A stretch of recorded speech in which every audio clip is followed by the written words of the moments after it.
Friends, welcome to just English classes. कैसे हैं आप सब? आज कई दिनों बाद ये वीडियो लेकर आई हूँ मैं, बिकॉज़ थोड़ा फेस्टिवल की वजह से समय भी नहीं मिल पाया था और मुझे ये भी लग रहा था कि आप सब भी बिज़ी होंगे, पढ़ भी नहीं पा रहे होंगे। तो कोई दिक्कत नहीं है अगर बीच में थोड़ा स्किप हो जाता है, लेकिन अब कंटिन्यू क्लासेस रहेंगी, इसलिए अब क्लासेस में आपको बने रहना है लगातार। ठीक है, चलिए स्टार्ट करते हैं दोस्तों। और हमारा टॉपिक अब आपको पता ही है, ये थॉमस हार्डी का टेस्ट ऑफ द डेबरविल हमारा ये नॉवल चल रहा था, जिसके 3 पार्ट मैं आपको करा चुकी हूँ। और आज जो है ये 4th पार्ट है और इसके बाद एक आध पार्ट और इसका होगा जिसमें कहानी एंड हो जाएगी। और इसका एंड ऐसा होगा दोस्तों कि आपको बहुत ज़्यादा भावुक ये करके चला जाएगा। मतलब एक तरीके से आपके अंदर से रोना आएगा आपको कि क्या एंडिंग मतलब इस कहानी की हुई है। टेस जो बेचारी इतनी इनोसेंट लड़की है और कैसा उसकी लाइफ का एंड किस प्रकार से हुआ है, ये आपको देखने को इसमें मिलेगा। बहुत ही अच्छा नोवेल है दोस्तों। आपको अगर आपने नहीं देखे हैं 2 पार्ट 3 पार्ट पहले, तो आप देख लीजिएगा, वीडियो के डिस्क्रिप्शन में आपको लिंक मिल जाएंगे। ठीक है, तो दोस्तों हम कहाँ थे? हम थे शादी हो गई है टेस की और एंजल की शादी हो गई है। दोनों पूरा दिन समय नहीं मिल पाया दोनों को, तो शाम को दोनों बैठ के चाय पी रहे होते हैं। तो तब वो बताती है एंजल को, एंजल उसको बताता है। पहले वो कहते हैं कि देखो टेस, अब हमारी शादी हो गई है और मैं तुमसे कुछ छुपाना नहीं चाहता हूँ। वैसे तो मैं रिलीजन को बहुत मानता हूँ, लेकिन अब मैं रिलीजियस नहीं रहा, बिकॉज़ मैं जब लंदन गया था तो वहाँ पर एक लेडी थी, उम्र में मुझसे बड़ी थी, जिनके साथ मैंने 2 दिन गुजारे थे और रात भी गुजारी थी। तो दोस्तों ये बात सुन कर के टेस को थोड़ा अच्छा फील होता है। वो सोचती है कि यार एंजल भी मेरे जैसा ही है, तो शायद अब ये मेरे हालात समझे और मेरी बात को भी समझे, तो अब मुझे इसे बता देना चाहिए। तो वो उसका हाथ पकड़ती है एंजल का, दबाती है हल्के से और कहती है कि एंजल, मुझे भी तुम्हें कुछ बताना है जो मैं नहीं बता पाई हूँ काफ़ी समय से। तो वो बताने लग जाती है उसको, स्टार्ट से लेके कि किस प्रकार से वो वहाँ पे काम करने के लिए गई, उसका रेप हो गया धोखे से और उसको बच्चा भी हुआ जिसका नाम उसने सौरव रखा। सारी स्टोरी वो उसको बता देती है। तो ये सुन करके एंजल एक स्तब्ध सा रह जाता है, खड़ा हो जाता है एकदम से और हंसने लगता है बहुत ज़ोर ज़ोर से, पागलों की तरह हंसने लगता है। तो टेस सोचती है कि क्या हो गया इसको। वो पूछती है कि देखो एंजल, यही मेरी कहानी है, यही सच है। वो कहते हैं कि नहीं टेस, तुम झूठ बोल रही है, कह दो कि तुम झूठ बोल रही है। तो टेस कहती है कि नहीं नहीं angel, this is real story of me. ठीक है, तो ये बात सुन करके उसका बहुत बुरा लगता है और वो कहती है कि तुम प्यार करते हो ना मुझसे? टेस कहती है एंजल को, तो एंजल कहता है कि नहीं, तुमसे प्यार नहीं करता हूँ, मैं टेस से प्यार करता था और वो तुम नहीं हो। ठीक है, वो कहती है कि तुम मेरे साथ रहोगे ना? तो कहता है एंजल कि नहीं, अभी सोचा नहीं मैंने इस बारे में, बाद में बात करते हैं। तो वो ये कह के वो वहाँ से चल देता है। टेस बेचारी रोने लग जाती है, बहुत दुखी हो जाती है और वो उसके पीछे पीछे चल पड़ती है। अगर एंजल रुक जाता है तो टेस भी रुक जाती है, चल पड़ता है तो चल पड़ती है, बेचारी बहुत परेशान है। तो उसके बाद दोनों घर पर आ जाते हैं। लेकिन देखिए, उनकी शादी हुई है, आज की नाइट उनकी बहुत अच्छी होनी चाहिए थी, बट लेकिन उनका उनका जो रूम था ना, वो एक क्राइम सीन लग रहा था। बहुत ज़्यादा ख़राब उनका एटमॉस्फेयर वहाँ का हो गया था, बिकॉज बात नहीं कर रहा था एंजल टेस से। टेस तो बात करना चाहती थी, लेकिन एंजल उससे बात भी नहीं करना चाहता था और ना ही उसकी कोई बात सुनना चाहता था। अब देखिए आप एकदम से कैसी फितरत एक आदमी की होती है औरत के लिए। आदमी चाहे कुछ भी करे, कोई दिक्कत नहीं है, लेकिन औरत अगर गलती से भी कुछ हो जाता है ऐसा, तो जाती है उसके लिए। ठीक है, तो एकदम से टेस जो है बदल गई थी एंजल के लिए, वो टेस अब टेस नहीं रही थी। तो दोस्तों ये कहानी यहाँ तक होती है। आगे जैसे जैसे चलता है, बहुत ज़्यादा तनाव उनके बीच में हो जाता है, एंजल के और टेस के। टेस तो प्यार करती है एंजल से, लेकिन एंजल के लिए अब टेस वो पीने लगता है, ड्रिंक करता है बहुत ज़्यादा। और एक दिन तो हद हो जाती है, जब अभी टेस सोचती है कि गुस्से में है एंजल, इसलिए वो उसको समझ नहीं पा रहा है, गुस्सा शांत हो जाएगा तो वो समझ लेगा। लेकिन यहाँ पे कोई भी सुधार का माहौल नहीं है। हद तो तब हो जाती है जब एक दिन एंजल आता है रात को रोते हुए टेस के पास और इस प्रकार का बिहेव करता है कि जैसे कि टेस मर चुकी हो और वो विलाप कर रहा हो उसके लिए। तो ये चीज़ें देखकर टेस बहुत दुखी हो जाती है और वो उसको भी लगने लगती है कि शायद अब सुधार नहीं हो पाएगा, लेकिन फिर भी वो कोशिश करती है। तो एंजल क्या कहता है कि देखो टेस, मैं जा रहा हूँ, मैं यहाँ से, मैं अब यहाँ नहीं रह सकता हूँ, मैं तुम्हारे साथ नहीं रह सकता हूँ बिल्कुल भी। ठीक है, और मैं यहाँ से जा रहा हूँ। मैं तुमको पैसे दूंगा, सब कुछ दूंगा, जो भी तुम्हें लिवलीहुड के लिए चाहिए वो मैं तुम्हें प्रोवाइड कराता रहूँगा, मैं पैसे भेजता रहूँगा, लेकिन मैं यहाँ नहीं रह सकता हूँ अब बिल्कुल भी तुम्हारे साथ। तो टेस बहुत उसको मनाती है, रोकती है, लेकिन वो नहीं रुकता है। चला जाता है वहाँ से और मेरे पीछे मत आना उसको मना करके जाता है, और चाहे कितनी भी ज़रूरत पड़ जाए तुम्हें मेरे घर पर भी नहीं जाना है बिल्कुल भी, ये कहकर वो टेस को चला जाता है। तो थोड़े दिन पैसे भी भेजता है वो टेस को। अब क्या करे बेचारी, अपने घर पे जाती है, वहाँ बताती है सारी स्टोरी। उसकी मम्मी कहती है उसको तू अकेली आई है कि ऐसे ऐसे हो गया है और एंजल ने मुझको छोड़ दिया है। तो वो वापस उसी को डांटती है और कहती है कि ये क्या किया तूने, तू पागल है, क्यों बताई उसको स्टोरी।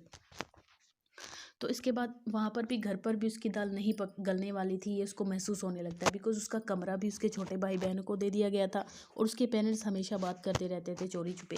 वो सुन लेती है कभी कभार, वो कहते रहते कि पता नहीं कब इसका हस्बैंड आएगा और इसको यहाँ से लेकर जाएगा। तो वो भी अब जो है नहीं, उसके पेरेंट्स भी उसको रखने में खुश नहीं है बिल्कुल भी।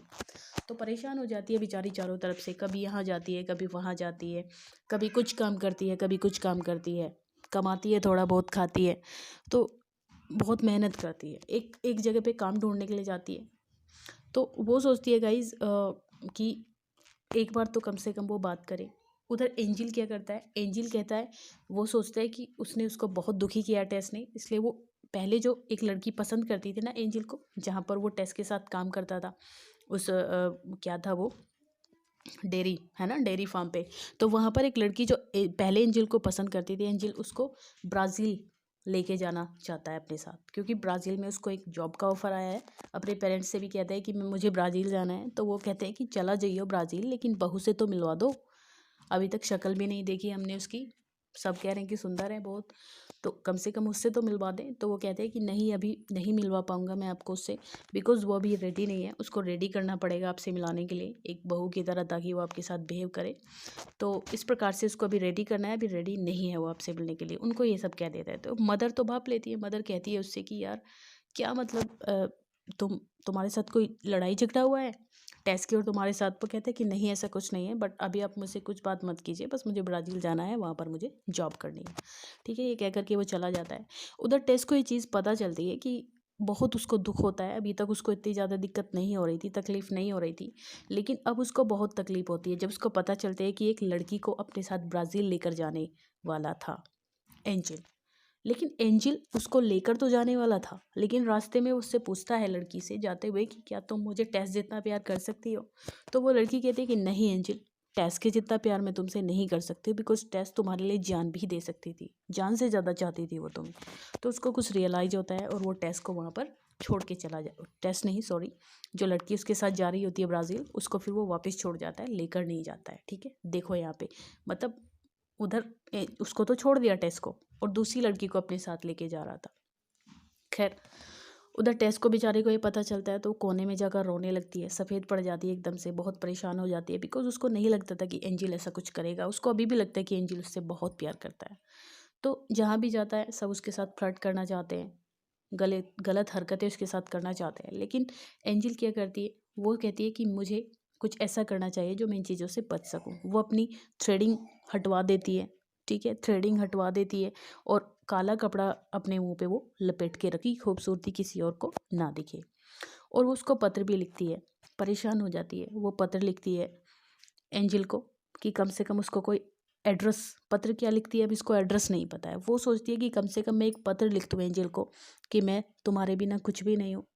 तो वो चाहती है कि कहीं से उसको एड्रेस मिल जाए, और एड्रेस कहाँ से मिलेगा, वो उसके घर से मिलेगा। लेकिन घर जाने के लिए तो एंजल ने मना किया था, लेकिन कम से कम एड्रेस मांगने के लिए वो चाहती है घर पर जाना।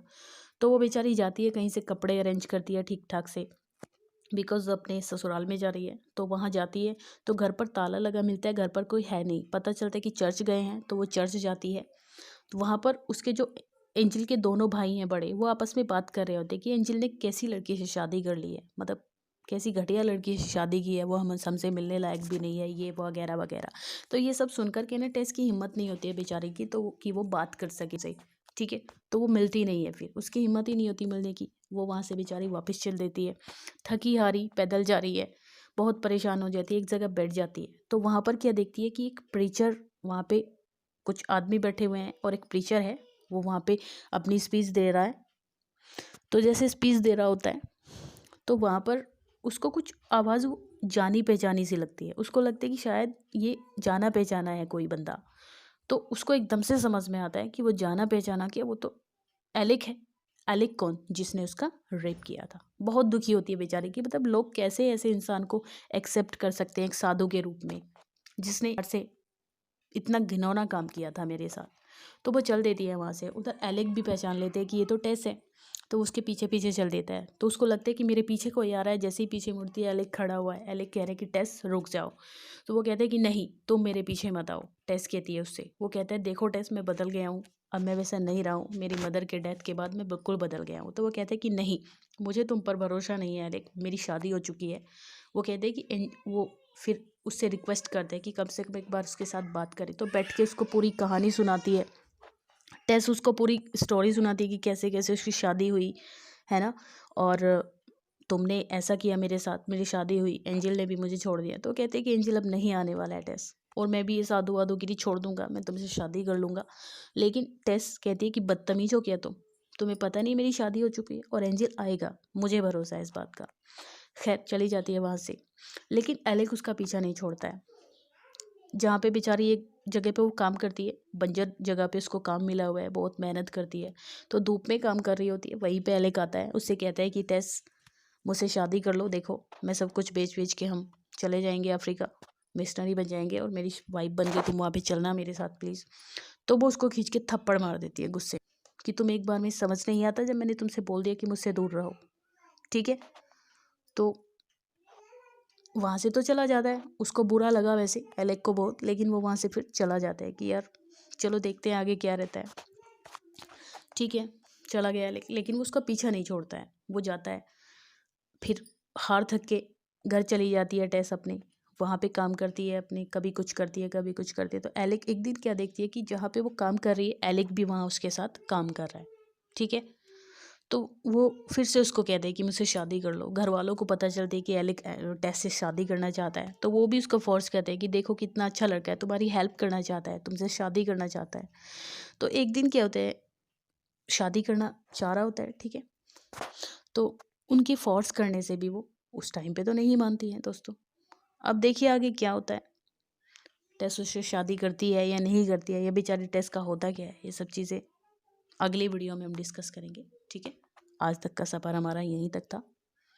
थैंक यू दोस्तों, आगे की वीडियो ज़रूर देखिएगा और शेयर कर दीजिएगा अपने दोस्तों को, ताकि उनको भी हेल्प मिल सके।